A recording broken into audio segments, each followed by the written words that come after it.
Hi, this is how to put uh, clips from your folder to Premiere Pro and some effects stuff later.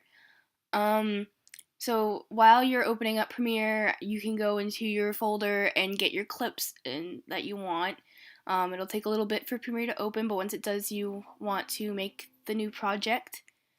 And I'm just gonna call this test because I don't have anything better to call it. You don't have to name your sequence.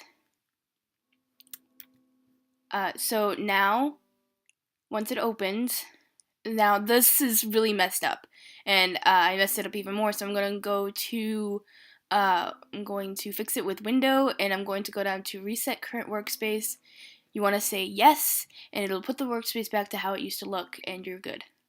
Now I'm going to take all these clips, and I'm going to drag them into the project folder in Premiere Pro. And just wait a little bit for the files to import.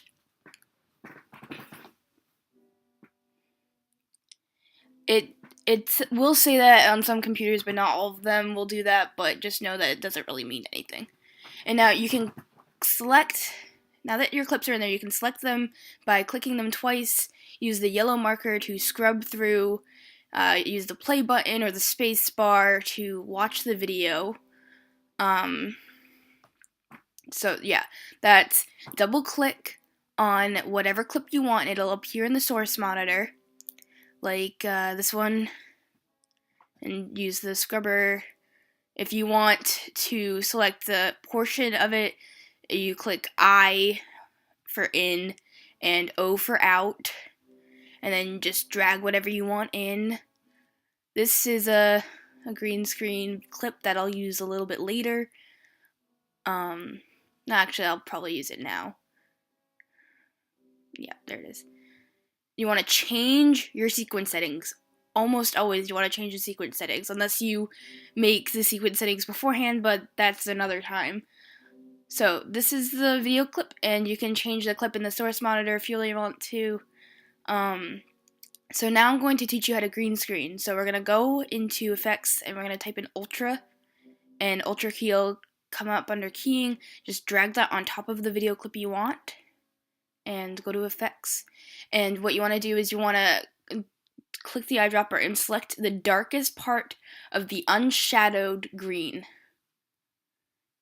And yep, there you go. Now you see the shadow and you see the lights. You want to get rid of that. So you go to matte generation.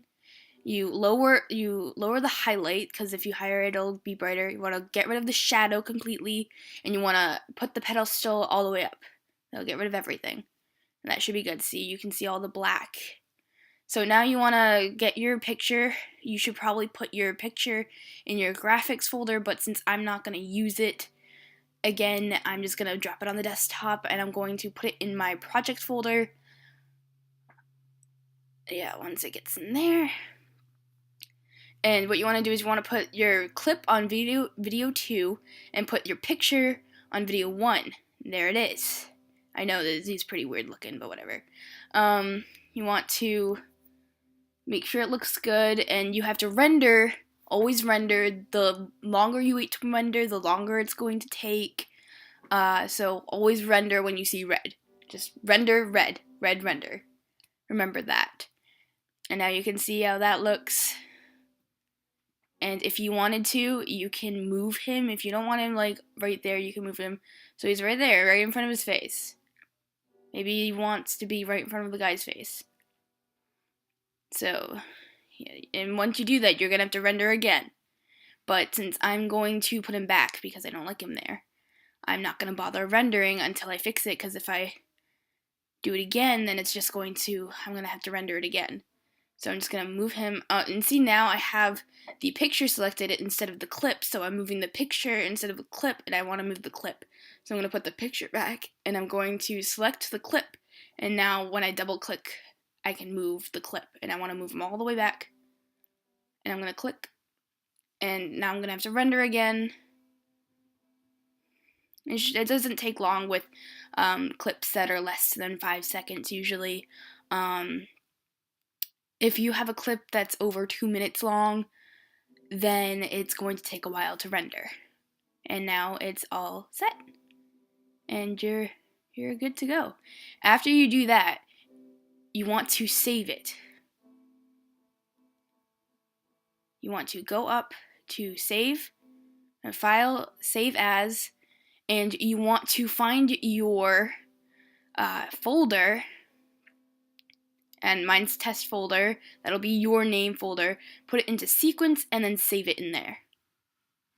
And that's it. Once you do that, you close out and you should be good to go.